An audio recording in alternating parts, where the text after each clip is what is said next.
Which of you here has, or has ever had, or used to have, an imaginary friend? Did you ever, Gran? Did you have an imaginary friend? I think... Yes. I think Bill Daly, that's a hard one. I think you're my imaginary friend. You're slightly out of focus. Really? A fuzzy kind of... Wait, so... And you, Sean, that's you're very strange. What? I mean, my reality is being called into question by... This is one of the odder conversations I've had, but...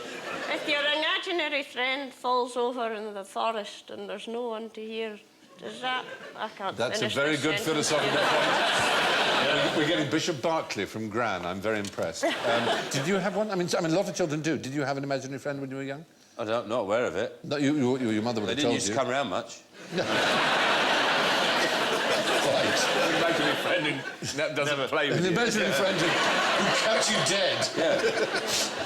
Yeah, I wanted to be his friend. That's so sad. He just wasn't interested. But we're all familiar with, obviously, the concept of it, and the fact that a lot of children do seem to have imaginary friends, which can worry their parents. It's really peculiar. It is peculiar. That you have to lay places at table for them, they have to be given, you know, seats on sofas to watch television, and so on, and they have tea parties for them. But it seems, according to psychiatrists, that having an imaginary friend is a very good thing for a child, and that the children who have had them tend to have more social and verbal skills than those who don't. Although, it must be said, a certain proportion of them are malevolent. Some people have imaginary friends who scare their children, which is a very worrying thought. A nasty imaginary friend. I hear voices. What's that, though? Do you? But I ignore them and I just carry on killing. The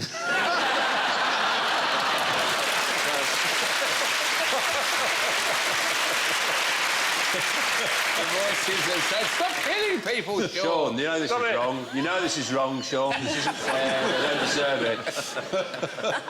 I ignore them. Yeah. It is, yes, it's quite a phenomenon. It was actually Yasser Arafat, of all people, who said the history of religious wars is the history of people fighting over their imaginary friends. It's weird, the leader of the PLO, the man who founded the Palestinian movement, which is now, of course, so bound up with religious extremism, was himself rather sceptical about it all. The world has hardly come on, has it? Let's be honest. Interesting thing I know about him, Yeah. he married a French woman.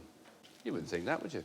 It's not beyond the bounds of reason. Well, you think he's very interested in helping his local area. Yes. Yeah.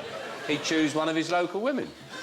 Yes, but the very nature of being a Palestinian meant he had no homeland in which to live, so it's quite likely he would choose someone from a homeland where he had had to reside in exile. Right. And many did in France, in fact. Yeah. Or maybe she was just an imaginary wife. Maybe she was an imaginary Frenchwoman. Or maybe she was just damn hot. She's foxy. Foxy, exactly. Yeah. Renard. Was he a... I imagine one of the attractions Was he a pussy hound? I don't know. I said that. Something's gone wrong. I'm intrigued to know that... I'm intrigued to think that you thought that was what I was about to say. You looked into my eyes and thought, he's going to say pussy hound. I'll beat him to it. I'll beat him to the